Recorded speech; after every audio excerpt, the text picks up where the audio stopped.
Доброе утро, уважаемые коллеги. Good morning, dear colleagues, ladies and gentlemen. This morning's session of the plenary session of the International Environmental Forum, the Day of the Baltic Sea, opens a two-day program of the 22nd International Forum, which is held in a traditional forum for the second year. We are holding it in a mixed format. Some participants are here with us, the others are online.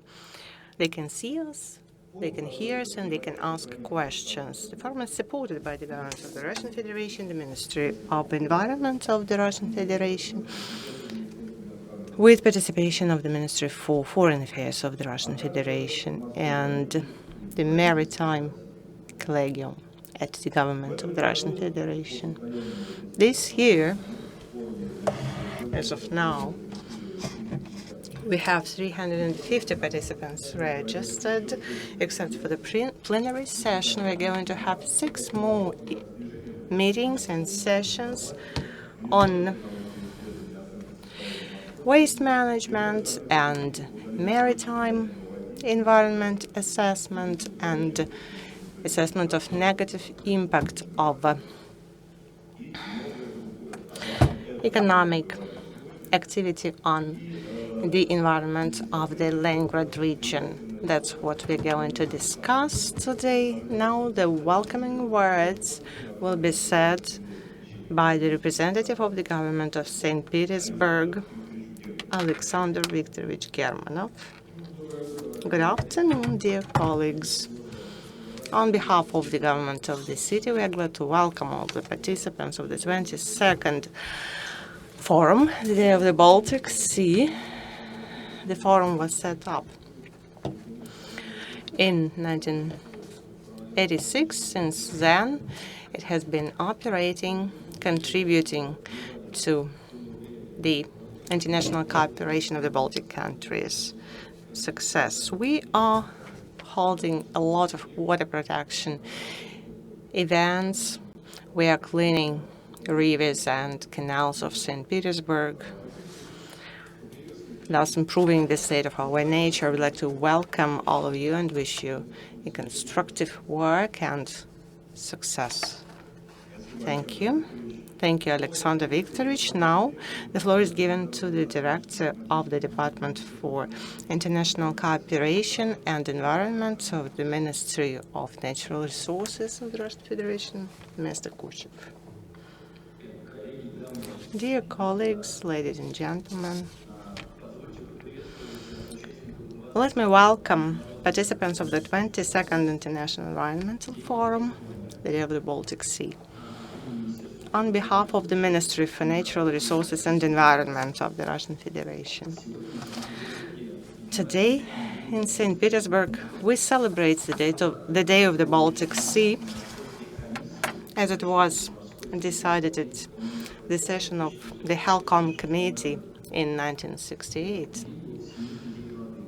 That was the International Water Day. That's why I would like to congratulate you on this day, dear forum participants. The Baltic Sea is our home, and we have to take care of it and protect its environment, and we have to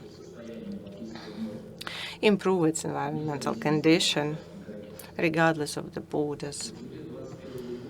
In October 2021 in Lubeck, Germany, the action plan on the Baltic Sea was updated alongside with supplementary documents in order to improve the efficiency of measures we are taking to develop and improve the condition of the Baltic Sea and the region as a whole. The Russian Federation, fulfilling its obligations under the HELCOM committee, actively participated in the preparation of this updated version of the document, because it is truly important to fulfill all the strategic tasks. We have achieved some tangible results. We reduced anthropogenic load, on the region. However, all the goals set before have not been fulfilled 100%. That's why we have to improve organization of our work and act more efficiently. Long-term strategic goals of the social and economic development of the region take into account the potential and resources of our region. We are developing branch-specific and regional plans for adaptation to climatic changes, including Saint-Petersburg, Leningrad, and Kaliningrad regions. We are working towards the improvement of the environment. We are digitalizing its indicators, and we are spreading information among population.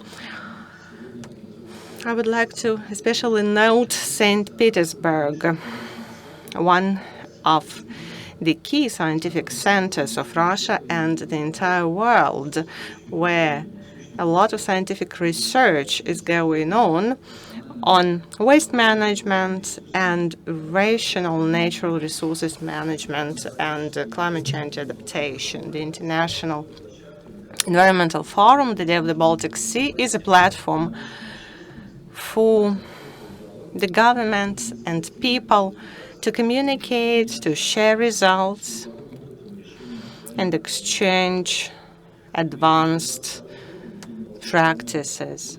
I believe that the 22nd Forum will contribute to forming the unified principles of working in the region. Thus, I would like to wish all the participants fruitful discussions, exchange the valuable experience, which is so important for us to fulfill our strategic goals and strategies. Thank you so much for participation. You highlighted extremely important issues. We are going to discuss them not only at the forum, but at the other event, environment of the big city, digitalization, international cooperation, climate change adaptation. All these are very important topics. Now the floor is given to the Deputy Director of Foreign Affairs Department, Mr. Kapilin. Good afternoon, dear participants of the 22nd International Forum, the Day of the Baltic Sea. Good afternoon, dear friends of the Baltic Sea. On behalf of the Ministry of Foreign Affairs, I'm glad to welcome you, those who are here in the hall and those who are connected online. I'd like to congratulate you on this day. For 2 decades, the forum has become an authoritative regional platform where environmental issues can be discussed. It's difficult to overestimate your contribution to the development of cooperation in this sector.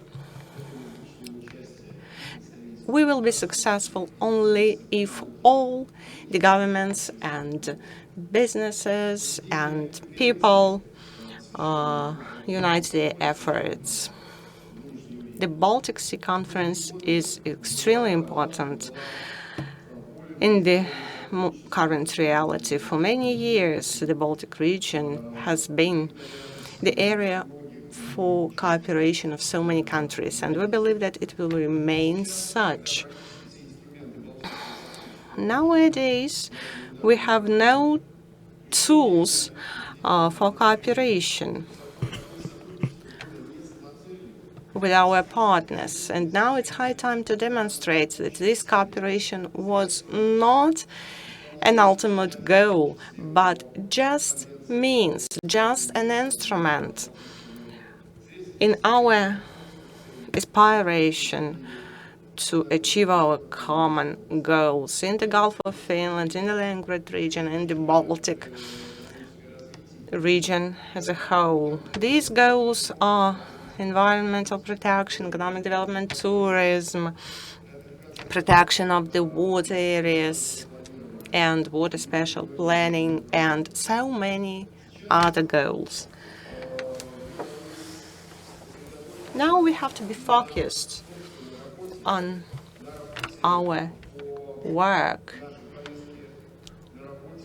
on our agenda, and we have to continue to develop, to study, and diversify the experience we have gained until recently implementing most interesting projects. As for the projects themselves, we used to have trans-border cooperation. We used to have so many platforms for coordinating our efforts. So together with the Ministry for Economic Development, we are acting towards improvement of the situation, towards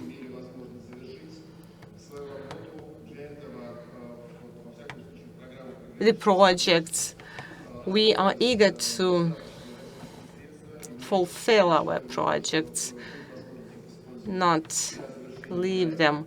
We count on our resources inside the country to complete the projects which were started. So the work of our scientists, the contribution of the Museum of the Global Ocean, the contribution of each and every friend of the Baltic Sea will be covered in the mass media. Russia is working towards solving environmental challenges, and we in the ministry will do our best to strengthen cooperation between all the partners, to restore the communication we used to have, so that we are able to complete our homework, to fulfill all the plans we had set and make progress. That's why I wish you a successful meeting. I hope that we will hear a lot of interesting information about progress we're making in environmental protection and climate change adaptation. Thank you, Igor Nikolaevich. I'm sure that the majority of people in the hall and our online participants are thankful to you for your support, because without the Ministry of Foreign Affairs, it is nearly impossible to implement any project. You have always supported the Forum of the Baltic Sea, so you are continuously rendering your help, and I would like to especially thank you for that. This is the end of the introduction, and I'm giving the floor to our moderator, Ms. Tretьякова, the Minister of Natural Resources and Environment of the Russian Federation. Natalia Vladimirovna, the floor is yours. Thank you so much. As you can see, on the stage we have the participants of our second session: Mr. Kamovnikov Boris Konstantinovich, Mr. Andrei Gorkiev, Vladimir Gvozdev, Mr. Lapko, and Mr. Abramchik, and myself and Ivan Alexandrovich and Igor Nikolaevich. Please stay seated in the presidium so that our participants can see all of us. I would like to thank Ivan Alexandrovich for the honor to moderate the plenary session on the 20th of October, as it was mentioned by Mr. Kush, Director of the Climate Changes and Ministry for Natural Resources. In October 2021,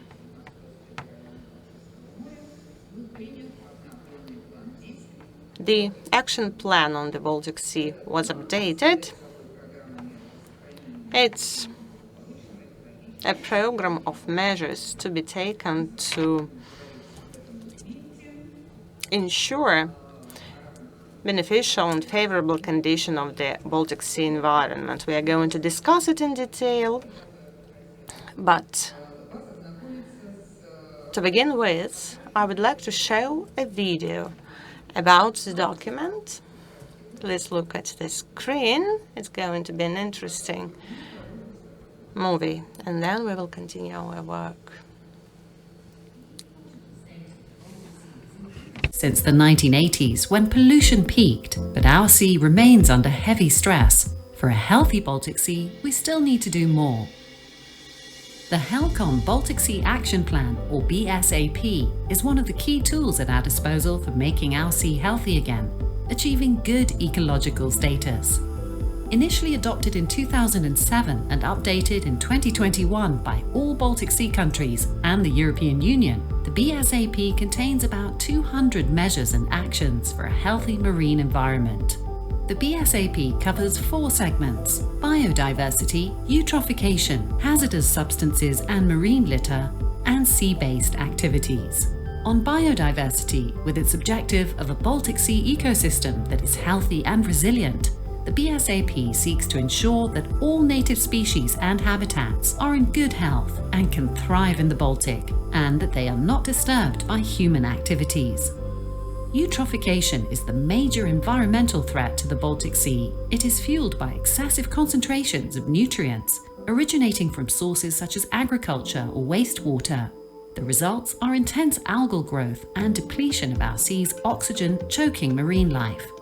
Clear waters, natural levels of algal blooms, and natural oxygen levels. That's what the BSAP seeks to achieve under its objective of a Baltic Sea unaffected by eutrophication. For a Baltic Sea unaffected by hazardous substances and litter, the BSAP seeks to reduce concentrations of hazardous substances and the amount of marine litter so that biodiversity is not disturbed by pollution. All seafood should be safe to eat, and litter should not cause any harm to marine life. Human activities at sea, such as shipping, fishing, and construction, have an impact on the Baltic Sea and its biodiversity. The BSAP's objective of environmentally sustainable sea-based activities is intended to ensure that disturbance to the ecosystem is minimal. Shipping should be as safe and clean as possible, and underwater noise and alien species should be kept in check. In addition, the BSAP also addresses horizontal topics, including climate change, monitoring, maritime spatial planning, economic and social analysis, knowledge exchange and awareness raising, hotspots and financing. Since its initial adoption, the BSAP has resulted in a number of environmental improvements. More needs to be done, and the full implementation of all actions by 2030, as specified in the plan, will certainly take us closer to our objective of a healthy Baltic Sea. The Baltic Sea is a life support system. If it thrives, so do we.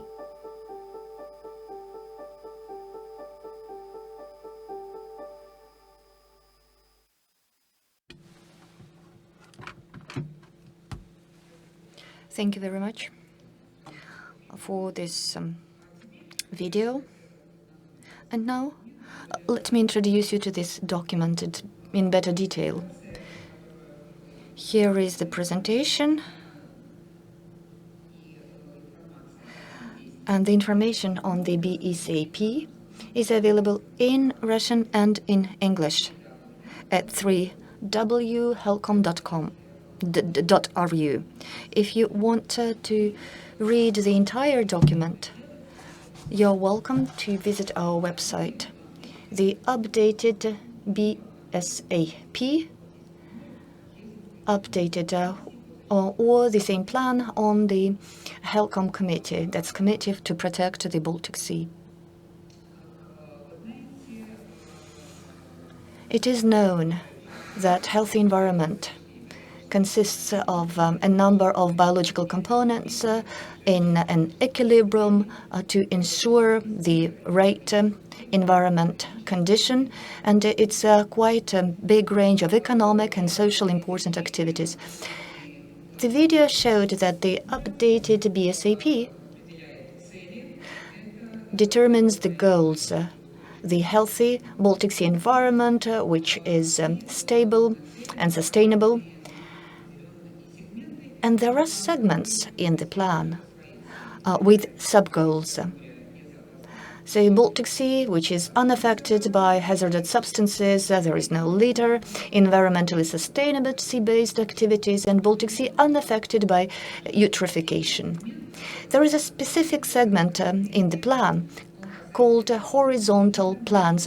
It is related to climate change monitoring, maritime spatial planning, economic and social analysis, functioning, financing, hotspots, knowledge share, and awareness increase.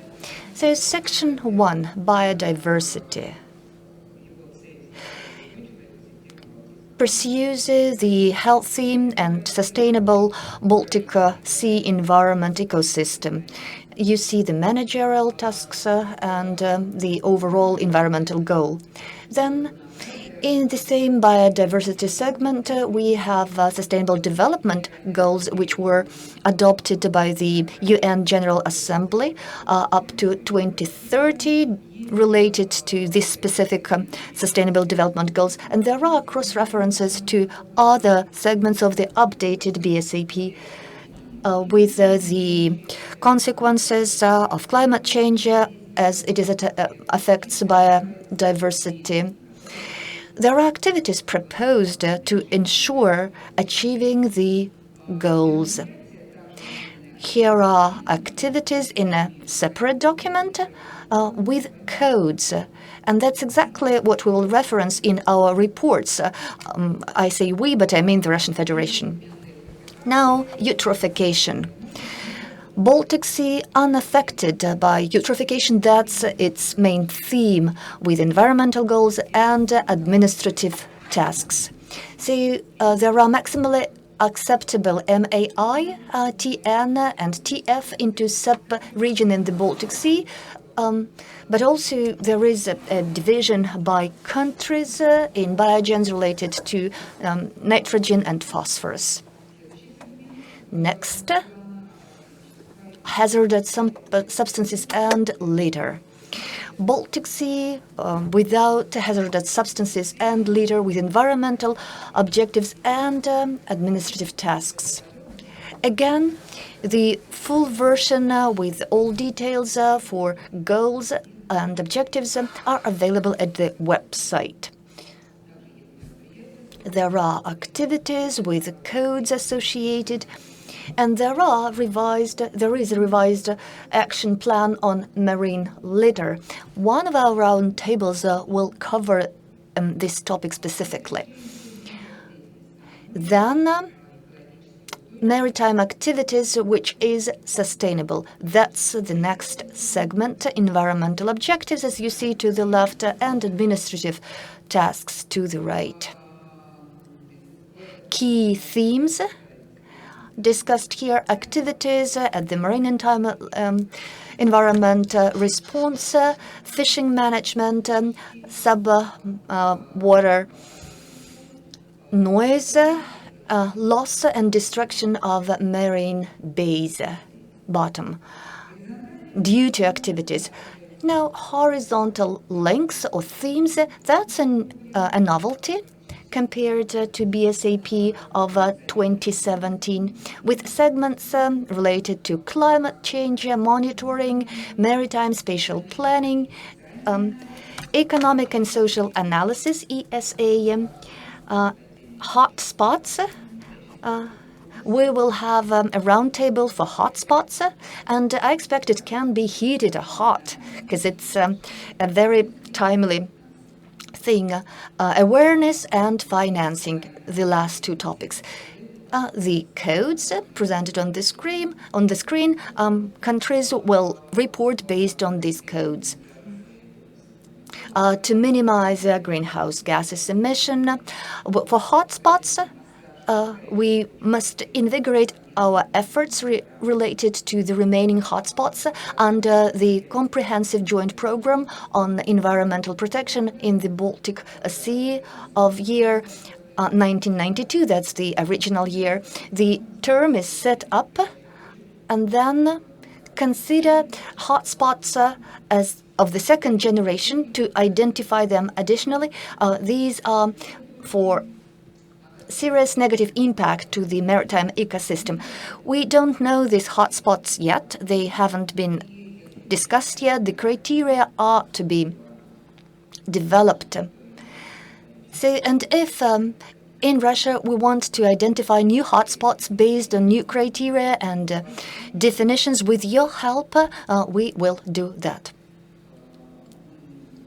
When I say we, I don't mean the Ministry of Natural Resources, but we as the community, because the ministry will just collect the data received from Northwest Federal District constituencies, which deal with the Baltic Sea. The video showed 199 activities overall, 35 related to biodiversity, 36 to eutrophication, 39 to hazardous substances, and later 68 to maritime activities, with many details and so-called parallel or horizontal themes, 28 in the last section. By 2030, the plan must be implemented unless specific earlier dates are named for certain activities. The document is associated with other documents. So the plan has associated documents.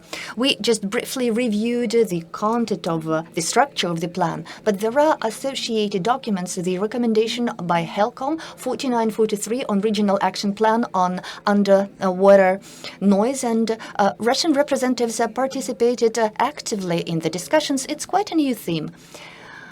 Therefore, it was important to cover in the plan how we view this theme.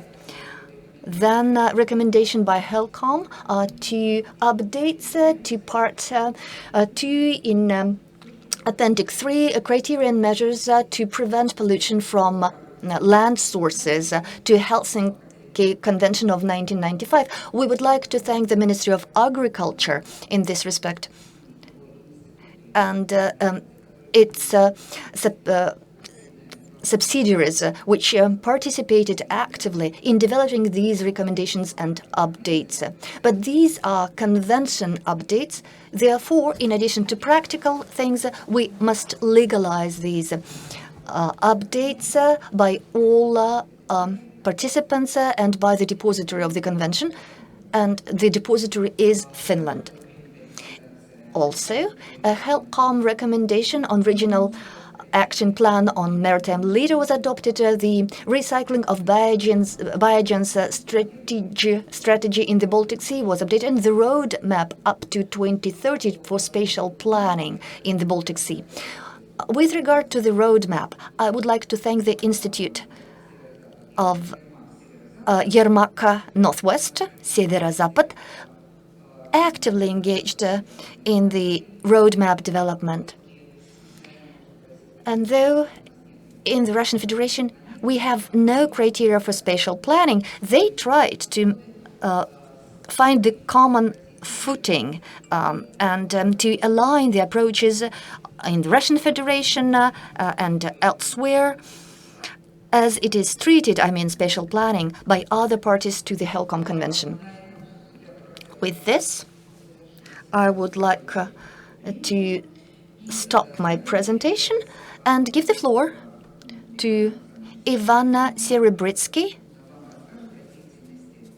to brief you on the Nature Use and Environment Protection and Environmental Safety Committee of St. Petersburg. As you know, St. Petersburg is the host for the forum. It's a research center. Many research are organized here, and they help to find solutions to waste management, adaptation to climate change, among other things. As you know, climate is a hot topic nowadays, and we must mitigate and prevent the bad consequences. And everyone has personal goals, and every organization, regardless of their profile, must be environmentally aware. And we in regular life must think about climate and mitigating human impact. Thank you, Natalia.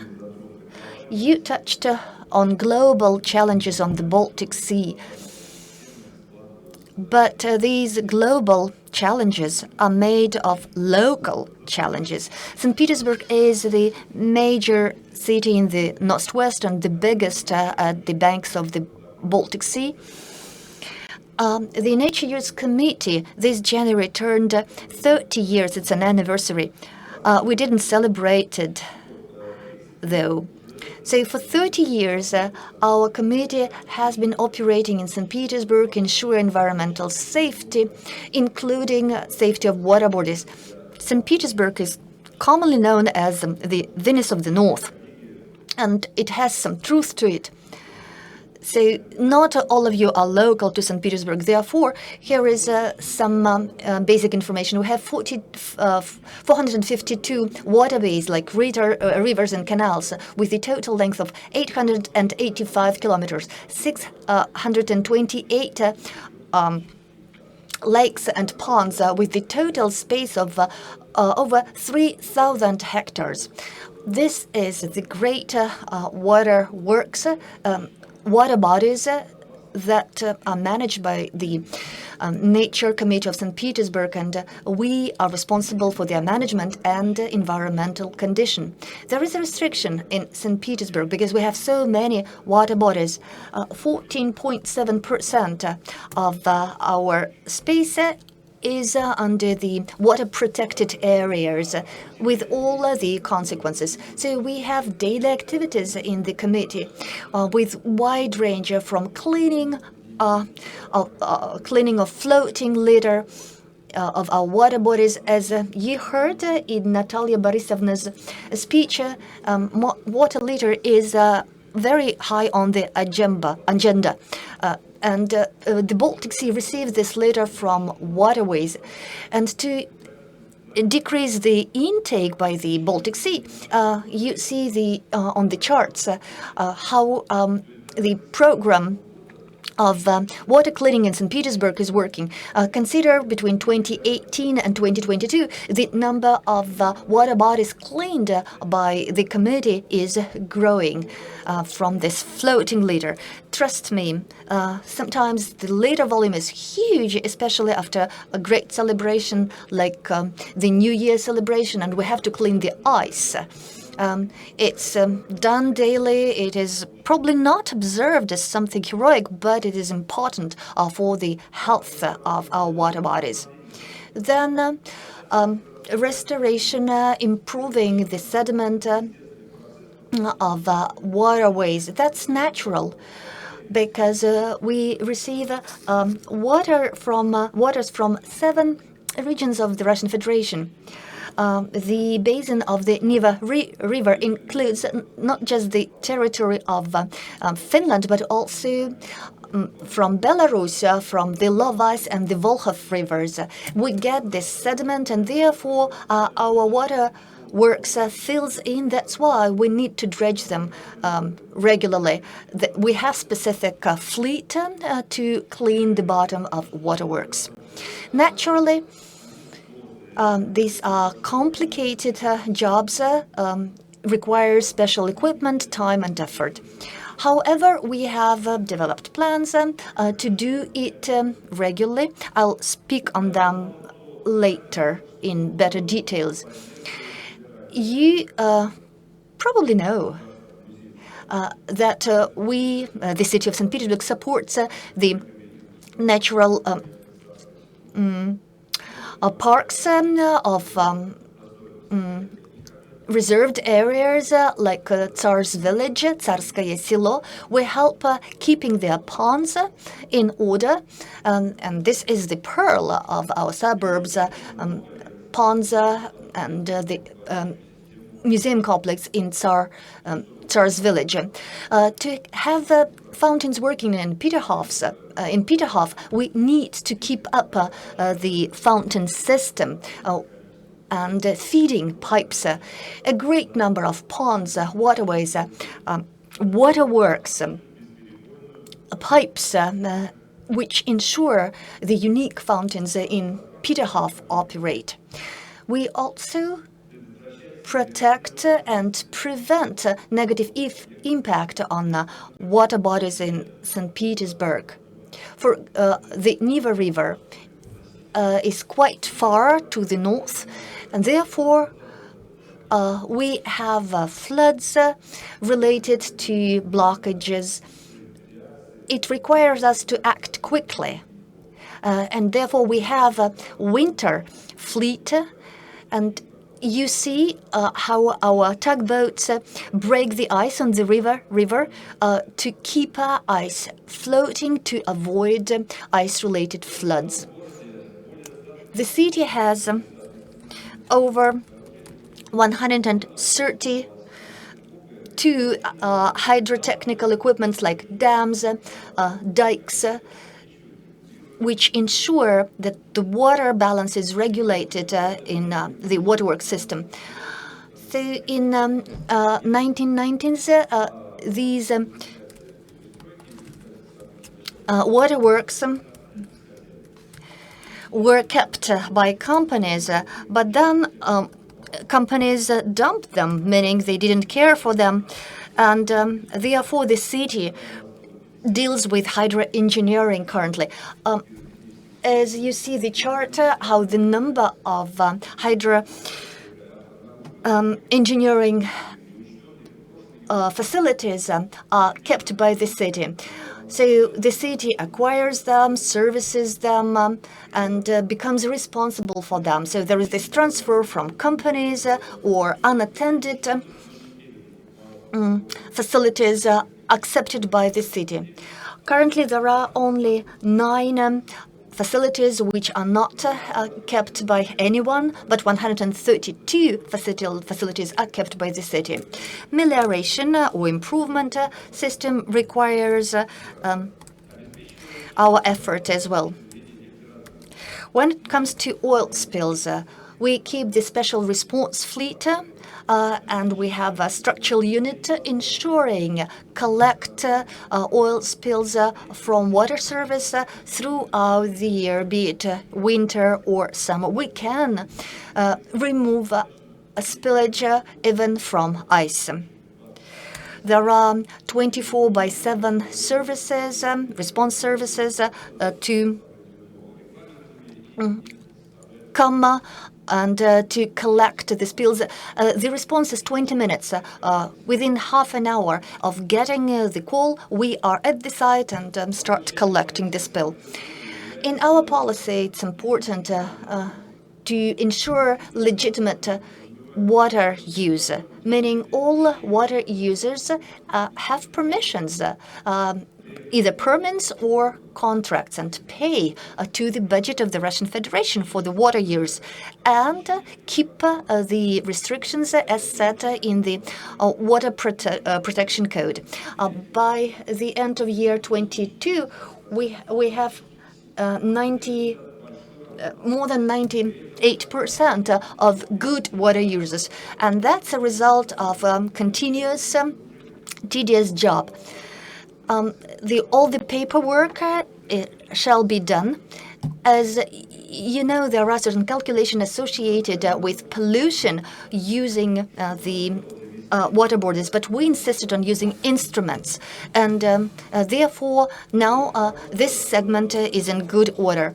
Vodokanal Waterworks of St. Petersburg, that's the company, works with year to year with these organizations, and gradually the water intakes from water bodies went down. Therefore, the efficiency of water users goes up, as you see from the chart. And the dumping of the wastewaters goes down as well, which impacts the Baltic Sea condition to the better. This presentation will be available later. This is about water code. You can find these details later. Thank you. Thank you so much, Ivan Alexandrovich, for extremely interesting and detailed analysis of the St. Petersburg activity protecting the environment of the Baltic Sea and ensuring environmental safety of its entities. Another important region is Kaliningrad. And I would like to ask the representative of the region to tell us about the activities going on environmental protection. Mr. Boris Kamovnikov, head of Environmental Center Yekat. Good afternoon, dear colleagues.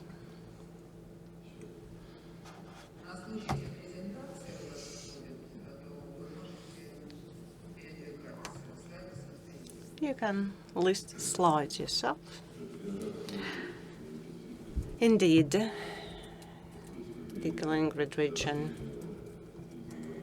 in terms of communication and connection with the Baltic Sea and mutual interaction, is quite a peculiar region. In December last year and in January this year, we had 7 storms. The wind speed was up to 30 meters. So, not only the coastal line suffered, but nearly all the water flows of the region were flooded, and we had floods. So when water goes away, barges are also carried away from the fields to the Baltic Sea.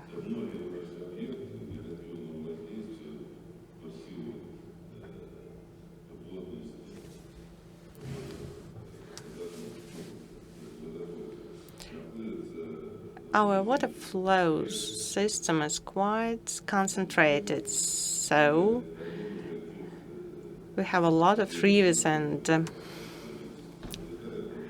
canals in proximity to our economic activities. For example, to a dump of a former pulp and paper enterprise, Darita. 2 years ago, we finished to recultivate it. It was a huge piece of work. The entire area was nearly 11 hectares. The volume of relocated soil was nearly 200,000 cubic meters. So we replanned the dump and organized passages for servicing of the territory. We created roads. We set up a dam to protect the territory from the surface and ground waters. Also, we organized drainage system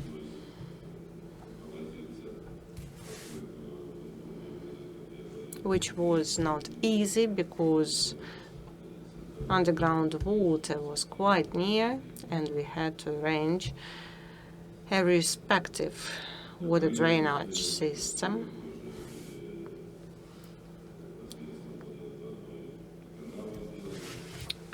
We built a water drainage ditch and we cleaned the pond where this water was supposed to flow.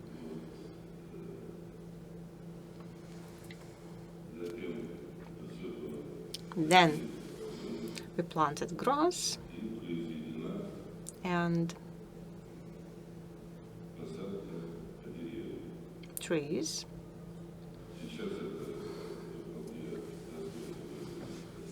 Now the territory looks quite nice. So I believe we have done a good job and we protected the environment from future pollution. In the region, we monitor the situation regularly, and it shows that the money spent wasn't in vain.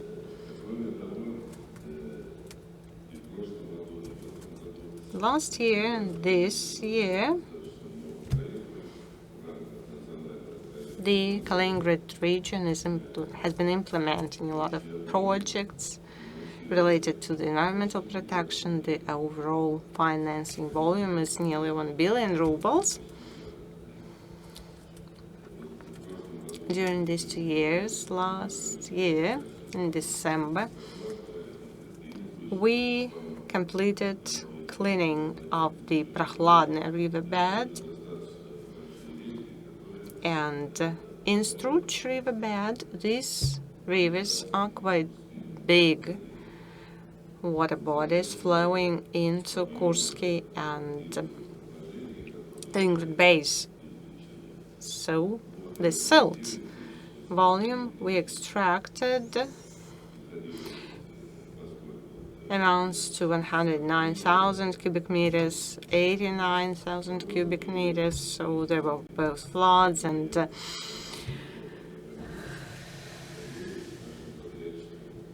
cold periods, and the rivers were frozen, and our contractors had to use different technical means, special equipment to perform the work in time.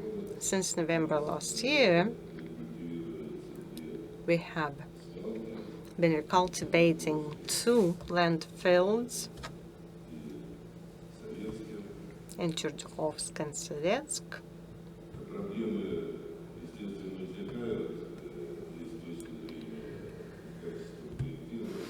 Of course, we experience various problems in terms of design and other problems. In Chernyakhovsk, for example, we had difficulties with synthetic materials supply. We had a contract with a German provider. Some materials have been received, but then the contracts were stopped. Fortunately, we found a replacement in Russia, and we hope that we will be able to complete the work in time. We are ahead of schedule already. This is a recultivated dump in Sovetsk. We are actively working here, and by the end of March, we will finish the formation of the polygon body, and we will start to cover it. There is a big difference between Sovetsk and Chernyakhovsk in terms of the coverage. In Sovetsk, we have clay and sand, so we have a 3D frame which is filled with soil. In Chernyakhovsk, we have clay and then synthetic materials, and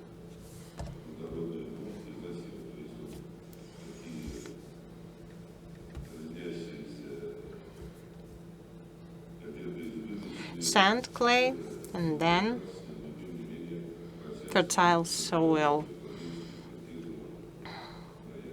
So these 2 projects are quite different, but they have been approved by the environmental expertise bodies. We continue to clean different riverbeds, and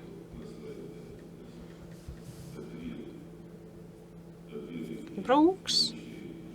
Here on the slide you see 2 rivers and the brook being cleaned.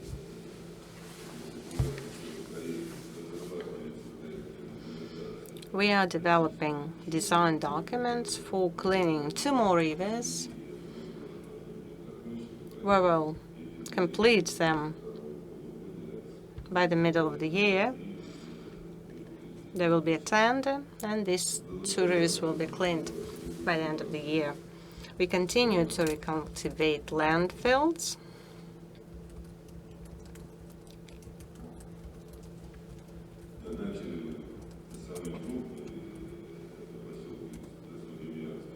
We started with a big one in Krasnodeviansk, 2.5 million cubic meters, 20 hectares, and we proceed with our regional center. There, we also have to recultivate the landfills. As for the storms we suffered, that's how it looked before, and that's how it looks after the storm. This is Kursk.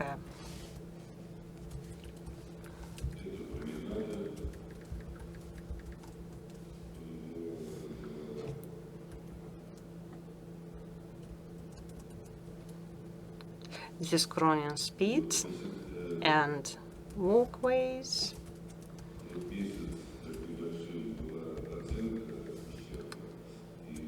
Promenades.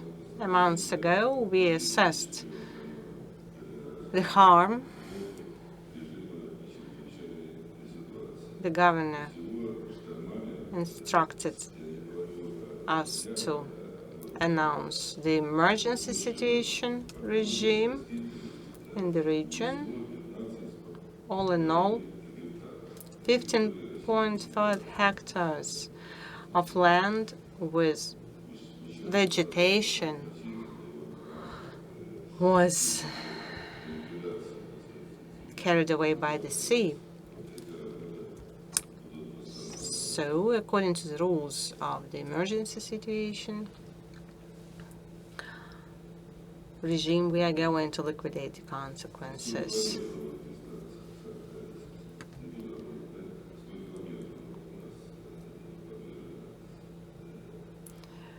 About 100 kilometers of the coastal line were destroyed.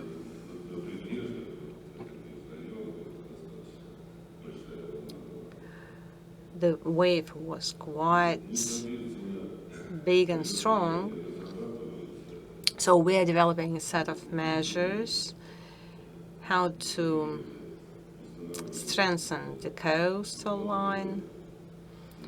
We're installing fences.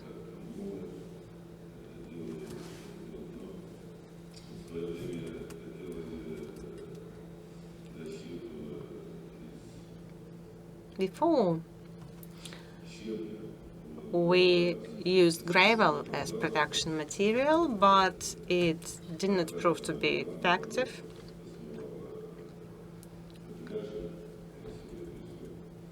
It was taken away by the water.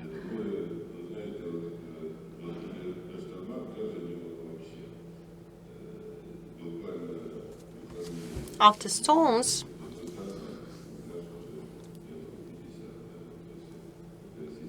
all the beaches were destroyed.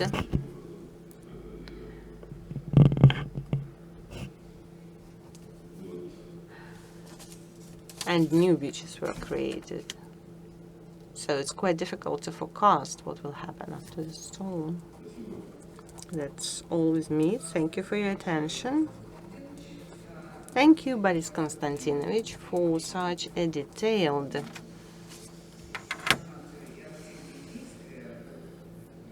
presentation. Thanks for your contribution for liquidation of consequences of the disaster at the coast of the Baltic Sea in Kaliningrad region.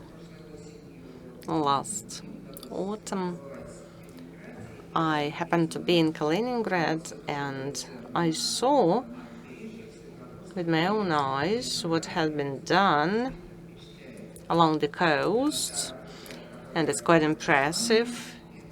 what you are doing, it's extremely useful. Of course, the nature introduces its own corrections and changes, and we are trying to live in harmony with it. So thank you so much. So in the Russian Federation, we have a national project, environment. It's a large-scale project consisting of several federal projects. One of them is Clean Water Federal Project. Now, Mr. Abramchenko, Director for the Leonid Canal construction, will tell us about this project implementation, the clean water at the territory of the Leningrad region.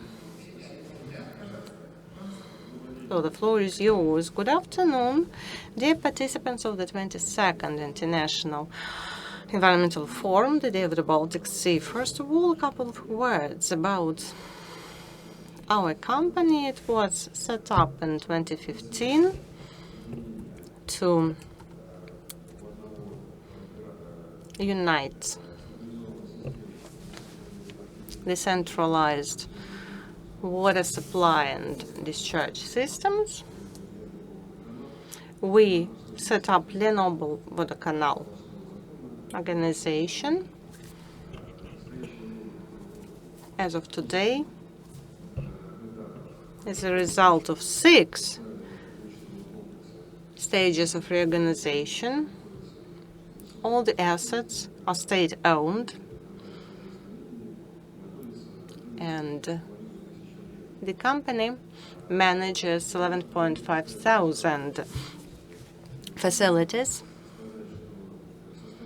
For you to imagine the scale of our activity, I have to tell you that we have 67 water cleaning facilities and several thousands underground water cleaning facilities, and we are operating 170 sewerage systems and 331 pump stations.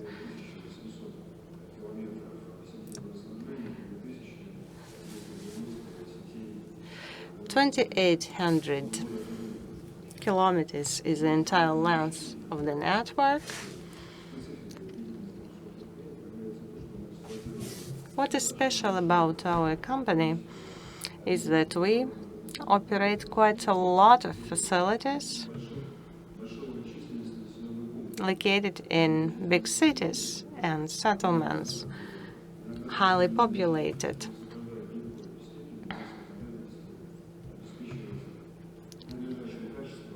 Some of the settlements are smaller, but anyway, we have to provide the same level of quality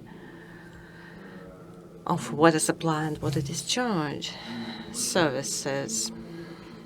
So we are operating a lot of municipalities, so we have a lot of different problems because some infrastructure is not up to date. So we assessed the condition of all the equipment and set up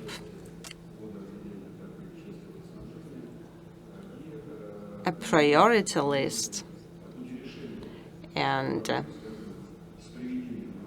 developed measures for repair and improvement of the infrastructure. We have certain algorithms using which we can obtain financing from the budget of the Russian Federation to complete the project. There is a foundation of housing reconstruction. So some projects are financed by it, and some projects are financed from the budget within the framework of the Clean Water Federal Project.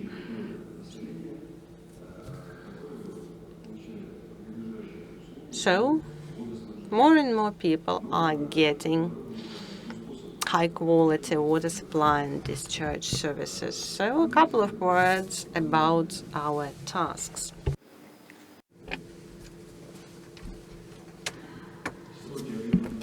So we considered the deadlines and financing, which require to rapidly or immediately respond, and it's related to the water body condition. And here, I mean, the treated wastewater, they are returned to the centralized water supply. So we had pilots first, and then set up programs for wastewater module-based facilities, both for potable water and for wastewater treatment. Here you see they already commissioned facilities at Michirova settlement. Out of 141 module facilities with the service life of 3 years. So currently, we've already implemented 32 module wastewater treatment facilities and 28 facilities for potable water cleaning. One activity is to provide potable water to Luga town. It was part of the clean water program. We considered the time needed and finances for the project. And we considered that developing papers for reconstructing the active water treatment facility and comparing the option of module treatment facilities, we decided that it's faster to use module facilities. That's exactly what happened at Luga. 12 module stations were set up, covering entire water supply system of Luga. The main objective was within 1 year was resolved, and within 18 months, the entire Luga population got potable water thanks to module facilities. We reduced the investment as well as drastically have reduced the deadlines. Module facilities are not part of capital investment. Therefore, design documents are not required to be fully developed, and there is no requirement for state examination. No permits for construction are needed because these are temporary facilities. And they become part of the network, but fully operate, ensuring clean water according to center requirements. So based on the required water quality, the technology is selected based off multi-stage, like at Luga, or 2 or 3 stage system. If from source water, you just remove the heavy metal salts. It's been 2 years as we implement the program, and we are absolutely positive in the efficiency of our actions. We continue the program to construct capital facilities. As you see, what we commissioned at the end of last year, the waste treatment facilities at Ladeyное Поле district, Staraya Sloboda settlement. We continue construction of a huge wastewater treatment at Podporozhye. It's co-financing from the utility fund, so finances come from there as well. Construction is in progress, almost has terminated. The sewage wastewater treatment at Krasnoselsky district at Leningrad region near Vyborg. So we actively took part in getting other finances outside of what's available, because there are immediate tasks. and we became the lead partner in the design for constructing the centralized system for water supply and water removal at Monreport Park. Currently, we are at the terminal stage of getting state examination, and we received environmental examination certificate. But nowadays, the situation is challenging, and our partners informed us that they temporarily put on hold financing of the activities under the plan, under the project. But we sincerely hope that removal of sewage water from Report Park from 4 direct outlets currently dumping untreated sewage into the Gulf of Finland will be the trigger to find the solution for that very important for Leningrad Oblast and for our project to find the solution.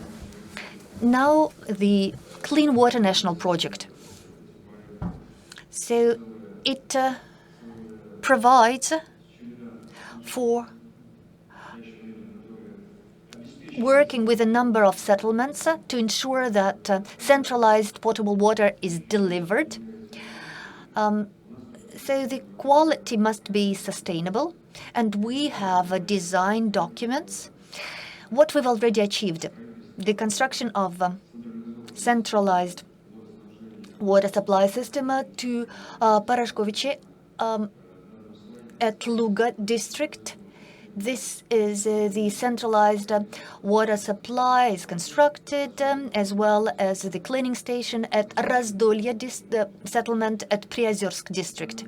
It's remotely, automatically controlled waste water treatment, ensuring, water treatment facility, which continuously supply clean water, potable water to the settlement. And there is this extra capacity to attach new water users to the system. Tosna district. So the national project provides for a list of items to already complete waterworks to Nikolsky, Ulyanovsky facilities are commissioned. And then the construction is almost complete for constructing clean water reservoirs and cleaning of potable water. Thus, we will ensure sustainability of water supply for Nikolskaya and Ulyanovskaya settlements.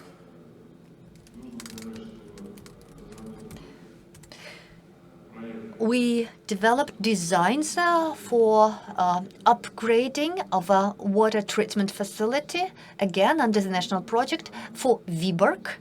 This is the major facility operated by my company. So the design was approved already.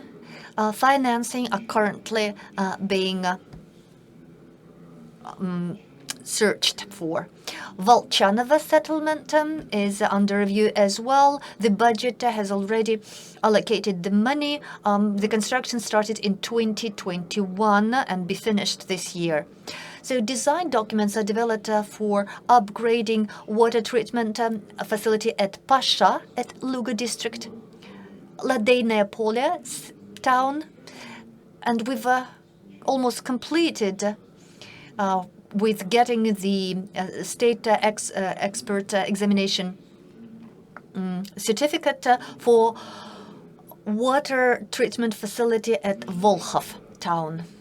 So the plan provides for pump station of the third stage at Ulyanovka settlement with construction of reservoirs. I already mentioned Nikolskaya with the construction of water reservoirs and a disinfecting station.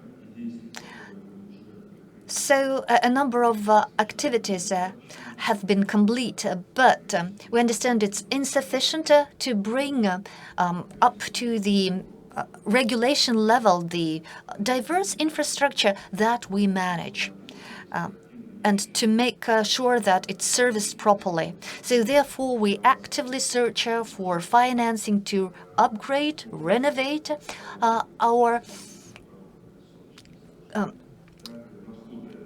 base of water facilities. And we hope that today's event will help us to get best experience of our colleagues and see whether we can find additional finance sources, because all of our activities are to help us achieve the goals of the International Forum of 2022. Thank you very much, Sergei Vladimirovich, for briefing us on Leningrad region input into the overall activity related to the Baltic Sea basin. We wish you all success and flourishing. We see that you've accomplished a lot, but probably your plans are even bigger than what we've seen as your achievements. I would like Andrei Gorky, the first deputy head of landfill Krasny Bor, to brief us on recultivation of this landfill.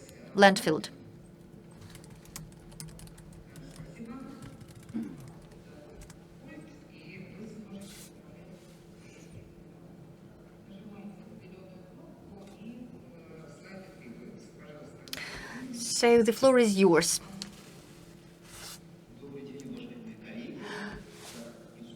Good morning, dear colleagues, both online and offline. That's the landfill, Krasny Bor. That's the hotspot of HELCOM number 23. So it's at the frontier of water basin between the Izhora and the Tosna river, and it's 7.5 kilometers from the Neva River. That's why it's within the field of HELCOM interest. This is a site which is personally controlled by our president. Therefore, we are really eager to resolve all the challenges associated with the landfill. So the landfill is 67 hectares in area. It's been in operation since 1970. And over 50 years, almost 50 years of its operation, 1.7 million tons of hazardous waste were dumped of different hazardous classes 1 to 3. Some were put into closed pits, but some are in the open pit. 340,000 cubic meters of liquid toxic waste are in the pit. Our company deals with two sets of challenges to ensure environmental safety and technological safety as well. What we do in this respect? We maintain the entire facility. We collect the entire stormwater and clean it. We protect both the security of the area and ensure environmental safety. That's the first set of challenges. The other is dealing with design and working towards closing and reclaiming of the landfill. Let us see it. 1,000 words are less than one picture. So white means being clean. Let us look at the video, and any spills of liquid waste will be quite visible on the white background. So that's the current condition. Our work is quite challenging. The drainage network of the landfill is 5 kilometers. So the dike around the landfill, around the pits with an open surface, over 1.5 kilometers. And pontoon cover is 36,000 square meters. That's the second set of challenges, design of activities to reduce the harm. The procedure is covered in European documents, and our legislation, Decree 542 of the local government, provides the action plan. Last time at the forum, we spoke about the Baltic Sea, and we presented at 2018 forum together with NEFCO. We provided we described the concept based the high-level big blocks view on how to reduce the harm or remove the harm. 4 years has elapsed, and let me brief you on the progress. That's the overall structure. As you see here, 2018 to 2019, we work with NEFCA experts and UBA, that's the German Environmental Agency, to assess the risks, to consider our concept on how to remove, to close down the landfill, to assessing the liquid waste, and to ensure that there is verification and monitoring system. See, the jobs were complete.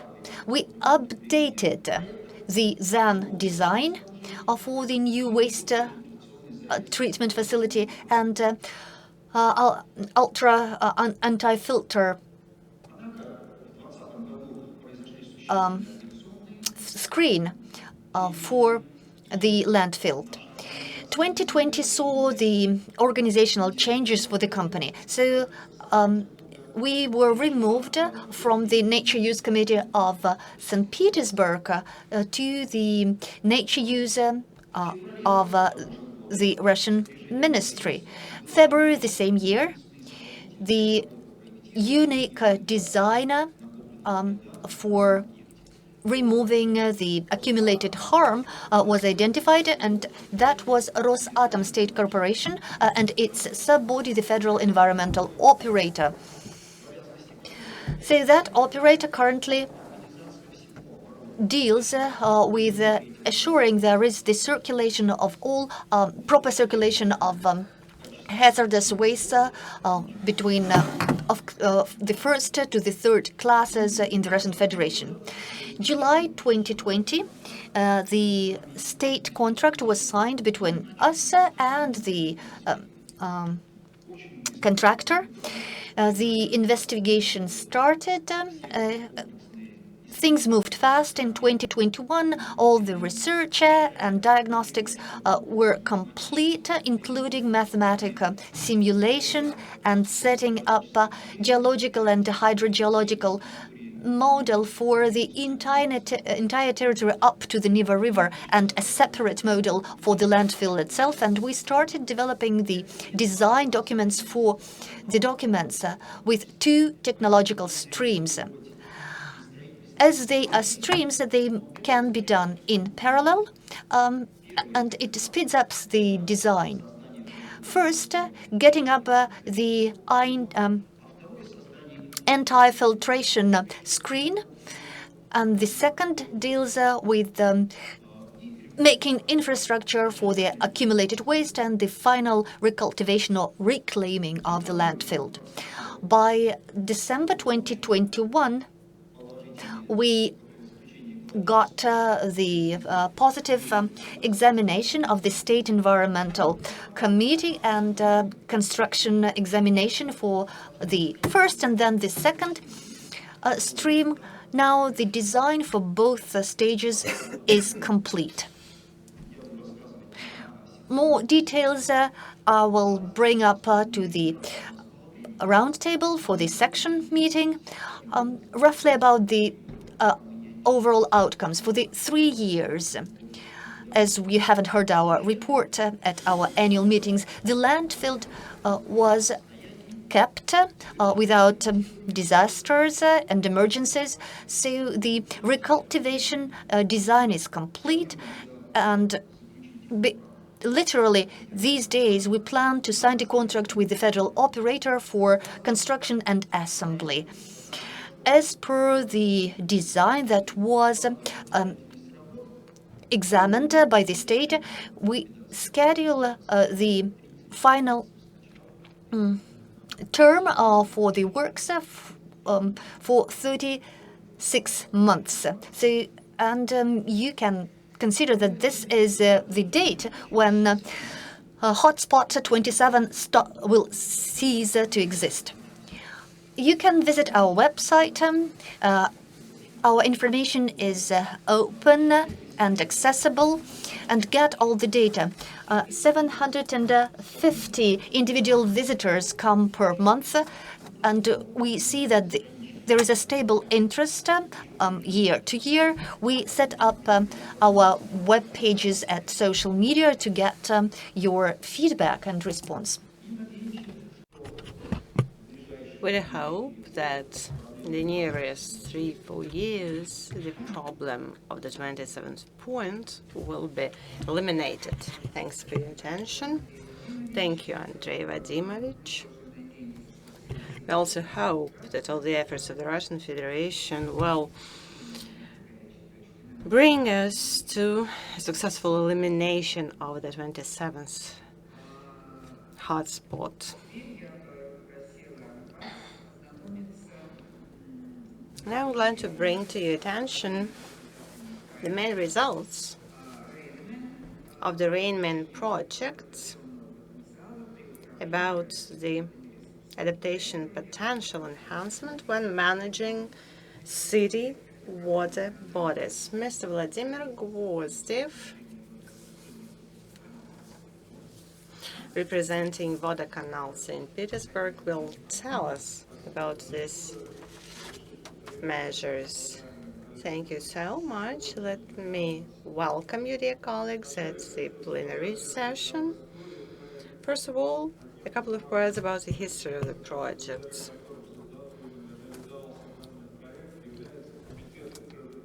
The Committee for the Use of Nature and Environmental Protection contributed a lot to the implementation of the project. About 8 years ago, we participated in the working group of the committee, which dealt with the climate strategy of our city, and then we got to know about the project.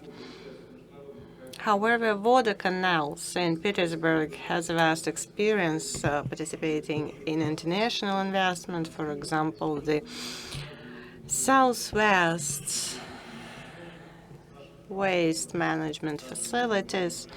This huge project was made possible thanks to our foreign partners and other projects we participated in. However, this was the first project of transborder cooperation, which was made possible thanks to our cooperation with the Committee for Nature Use. They introduced us to the project and to the foreign partners. And transborder cooperation is a very interesting area with a number of amazing projects. Both partners have to be actively involved, and all the events carried out should meet the interests of all the partners. It's quite difficult to set up such a project from scratch. That's why we are thankful to the Committee for Nature Use for this opportunity. Our partners were our Finnish colleagues from the cities Lahti, Mikkeli, and Helsinki.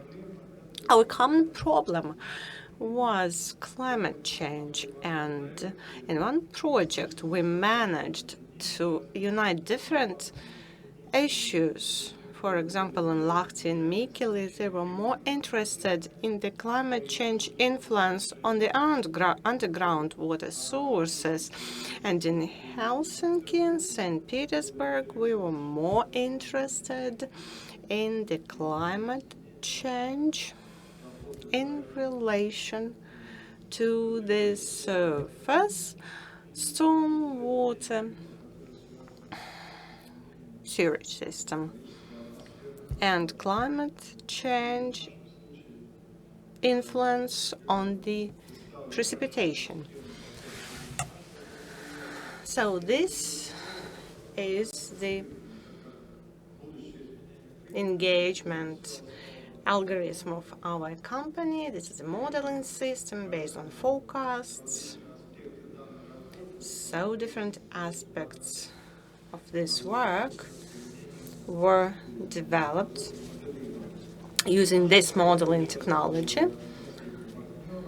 Several partners participated in the project. The Russian side, except for the canal Saint-Petersburg, was represented by the Hydrological Institute and the observatory named after Vayekov. These are very important partners. They provided some initial data on climate change for the period of 50-100 years. Our sub-partners, Canal and other companies, modeled the systems of water discharge, and we decided to determine the most vulnerable areas. We determined several urban sectors relevant both for St. Petersburg and Helsinki. The idea of the system is to provide benefits for sustainable development for any city, for the entire world. All the results are available on the website. The project is nearly over. We were lucky to implement the project in 2019-2021, so we nearly completed it. However, in 2017, already we were prepared for the project. However, our relations with the Soviet Union deteriorated, thus the project was postponed, and only in 2019 the project was launched and successfully finished in 2021. So the results we obtained with relation to the adaptation of our water discharge system is important when we speak about water resources management. I would like to highlight that 1/3 of the results was obtained in the water discharge volume decrease. We cannot influence the volume of storm water all the time.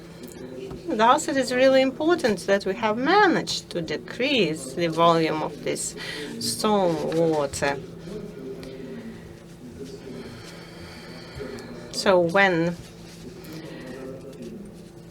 we have a period of heavy rain, it is really important to have an efficient discharge system for storm water. Our partners showed the forecast about the future intensification of the rain. So before, we used to have just a couple of cases of heavy rains, but nowadays we already have dozens of cases, and I believe that citizens of big cities are already feeling this. Thus, it is important to decrease the volume of discharged water. Here you see how, using very simple tools, we can decrease this volume. These tiles cover the territory in some European cities and in Moscow. This is already seen. here and there. This is called stormwater garden. In Poland, for example, they use the same system. It is very important to decrease the volume of stormwater on the surface of the ground in the city. Otherwise, they will be suffering from the floods because the level of the river will increase dramatically. In our city, we stand the risk of flood only if we have certain wind direction, but in the European cities, this problem is a burning issue. Rainwater flowing into a certain territory and staying there. So some European cities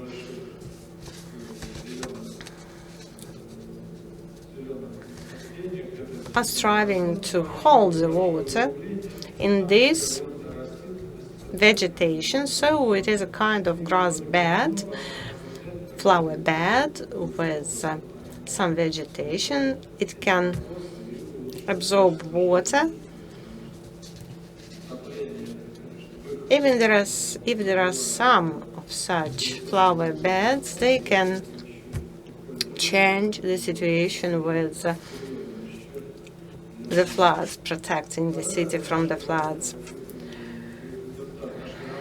Another important result for our work is the following. In the Russian Federation, it is absolutely needed to carry out some design work. Precipitation is forecasted based on statistics. So from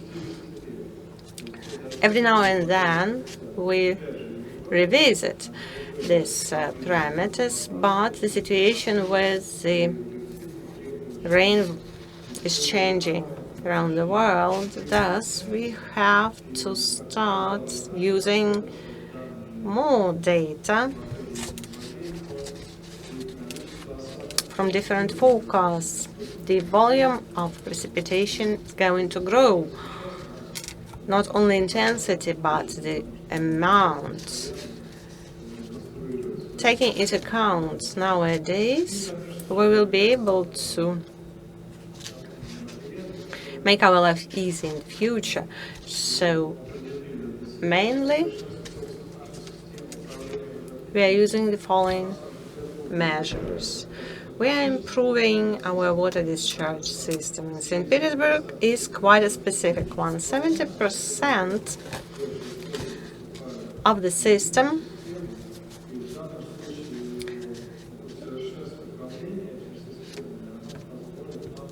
is working due to inclination. It is a unified system, so if we improve it, we will be able to fundamentally change the situation. We have to regulate the system, adjust it so that to minimize the impact of the growing precipitation volume.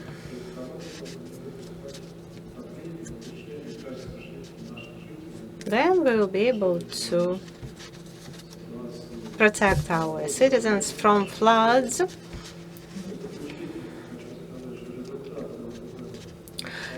To sum up, I would like to tell you about some more results. In January, we put together a report together with our Finnish colleagues.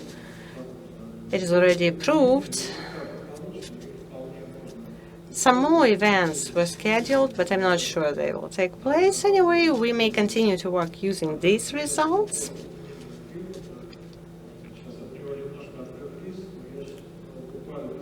Now climate change is not in the focus, but a couple of months ago it was #1 in the global agenda, and it is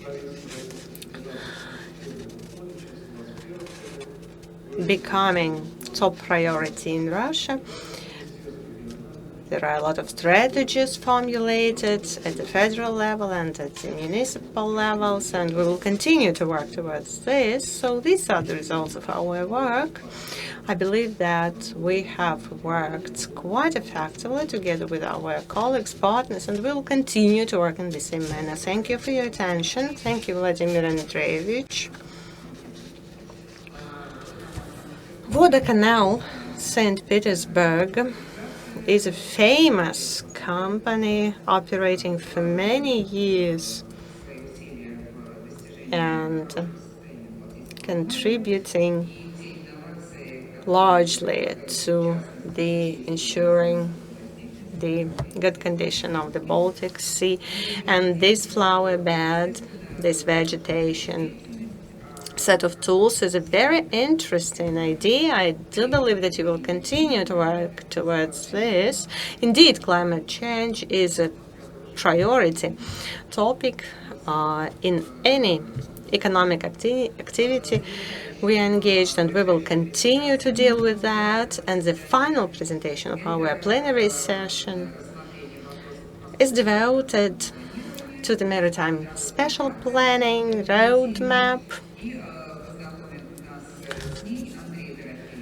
Andrei Drafevich Lapo is the next speaker.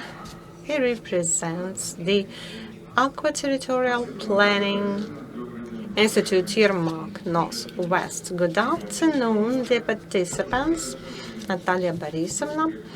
I will try to be brief. I'm going to tell you about the roadmap and why do we need it to promote the maritime special planning.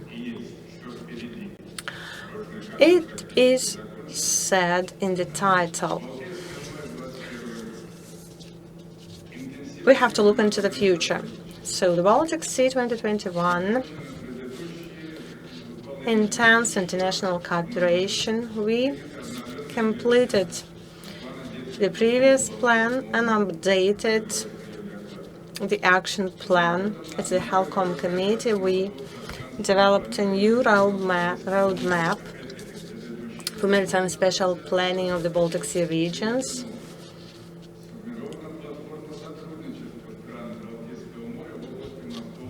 And cooperation platform of Baltic states was set up.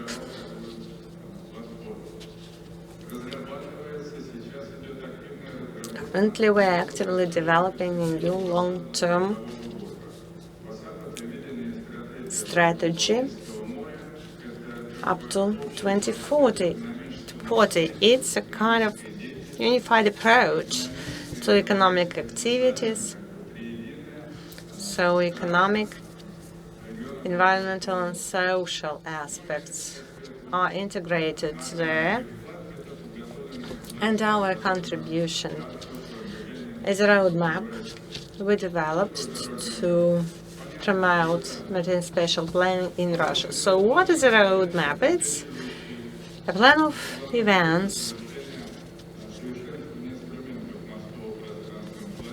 designed to improve the special planning tools and to deploy them in the Russian Federation. What we were based on when developing the roadmap, of course, we were based on international documents and some national ones.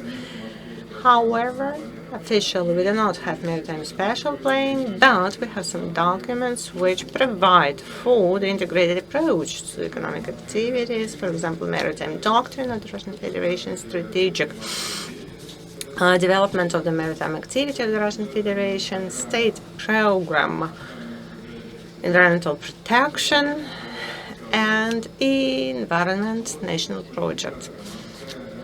So the maritime doctrine, main priorities, improvement of regulatory acts,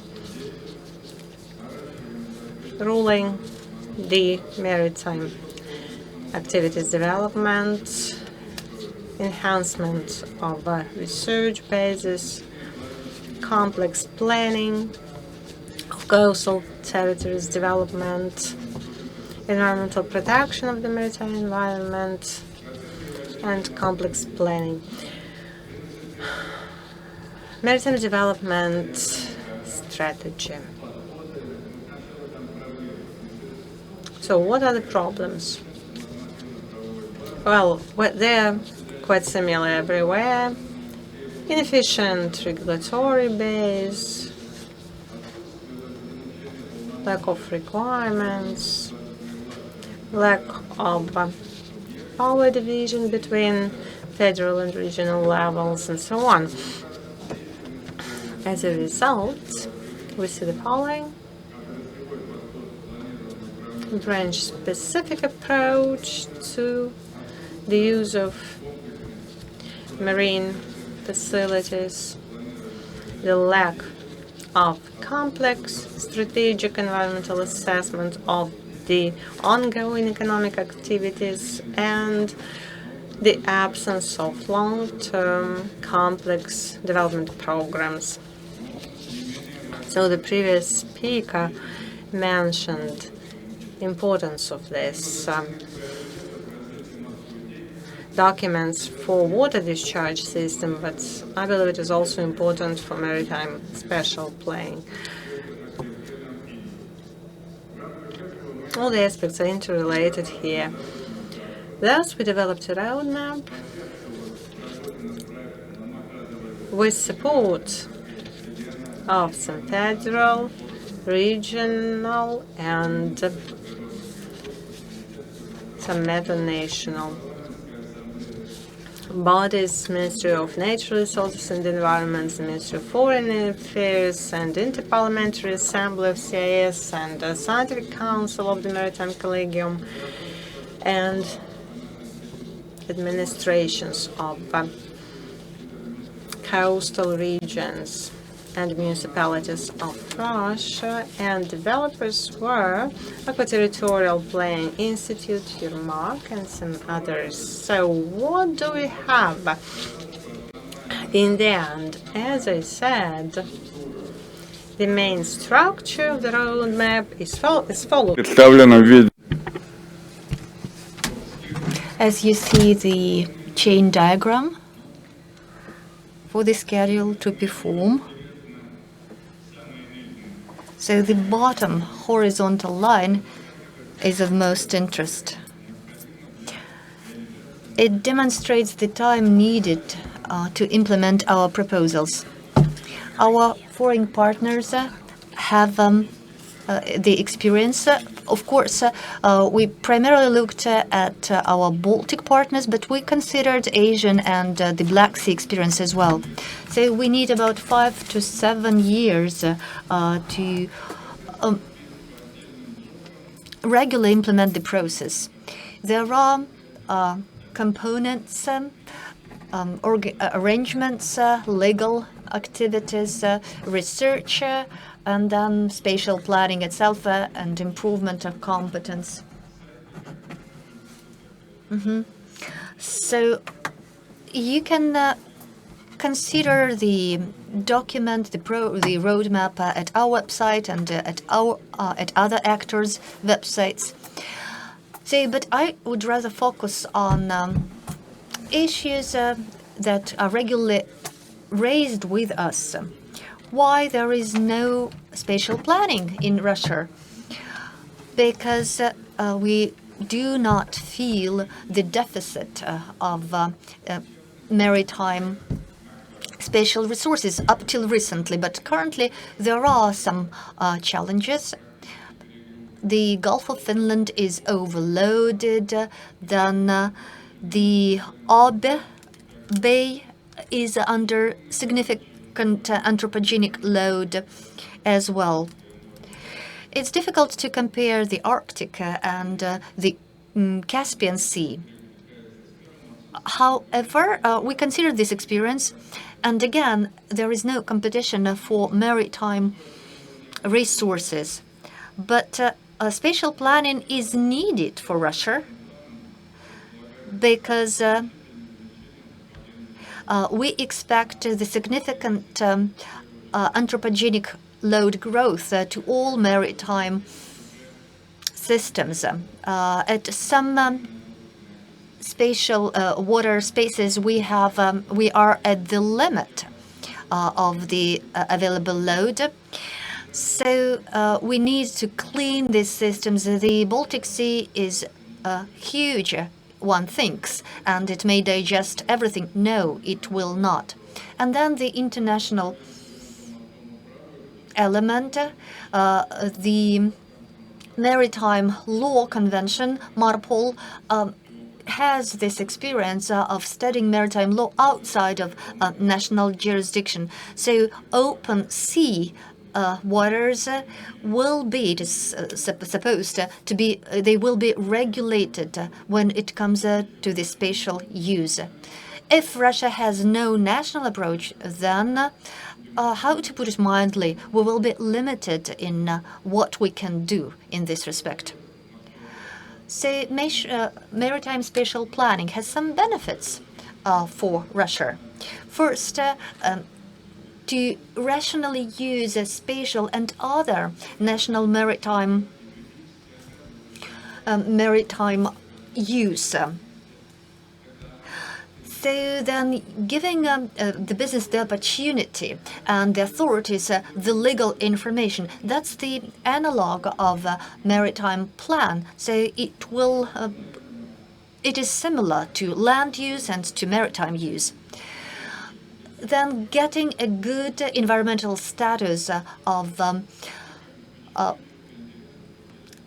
maritime bodies and areas. So maritime law is an instrument and it is implemented based on the national plan. So maritime special planning is done by many countries. So, and if Russia adopts it, then of course Russia will have its national specific.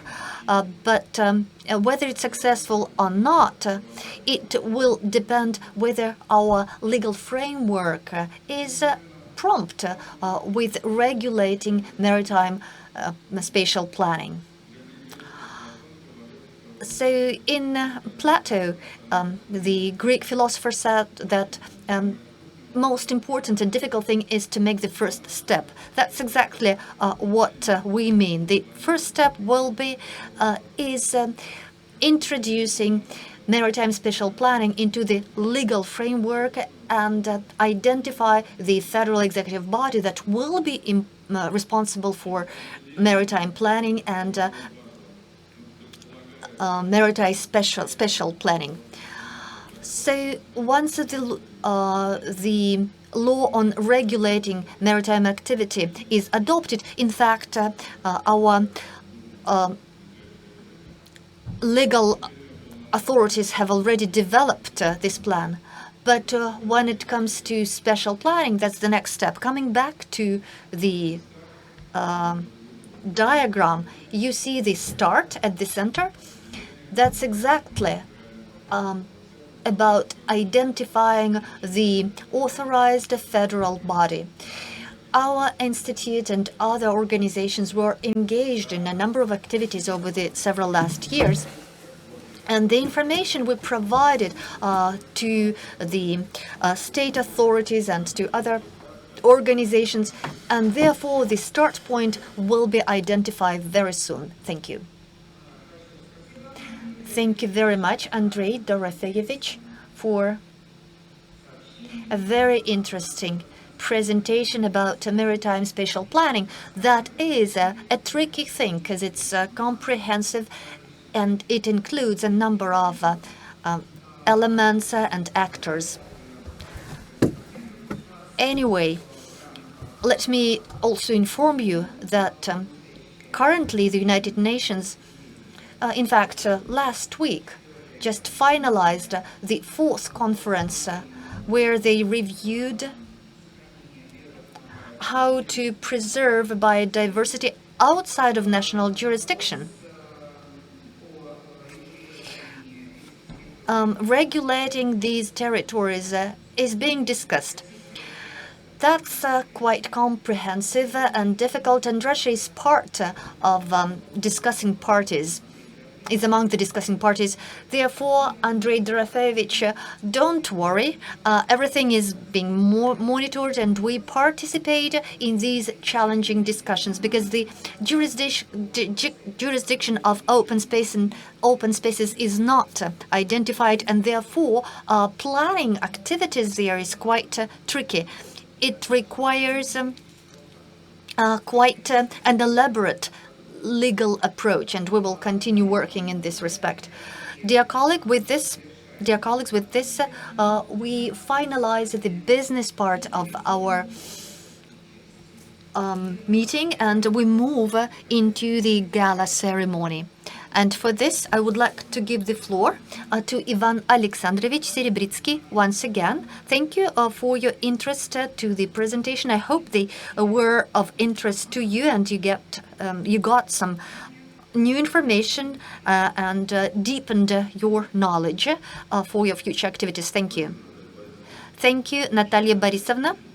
Starting 2015, in plenary sessions at the Baltic Sea Day forums, we had this tradition to decorate for outstanding achievements, for the input into the cooperation of Baltic Sea countries, to present the order of Vladimir Vernadsky. I invite the Vernadsky Foundation General Director, Olga Vladimirova.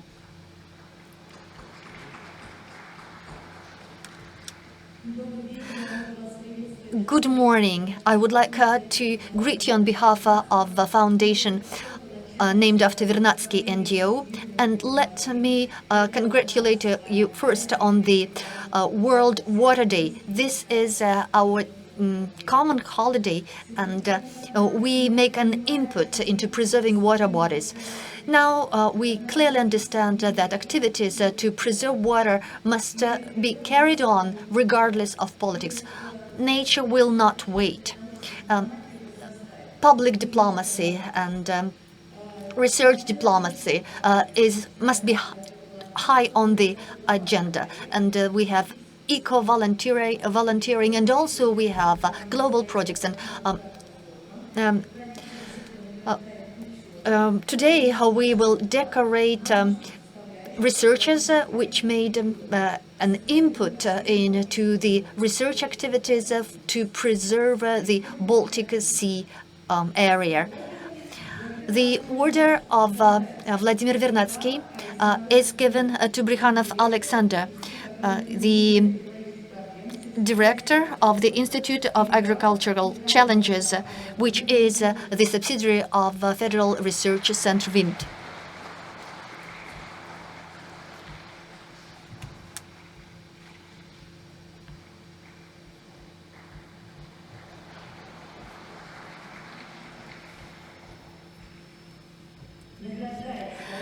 Let us decorate Danilova Larisa, General Director of Aquaterritorial Planning of Yermak Severozapad.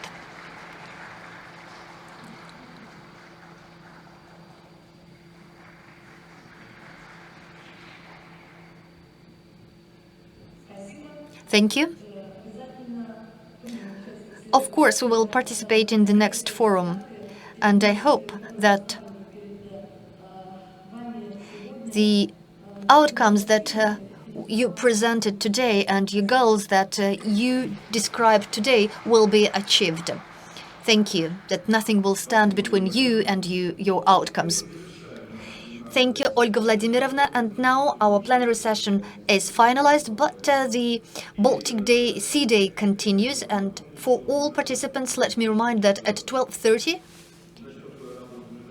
the International Cooperation on Assessing the Environment Roundtable will start. At 12:30, the action plan for the Baltic Sea will start to increase cooperation to remove the negative impact or hotspots. And at 1:30, the workshop on maritime litter will start.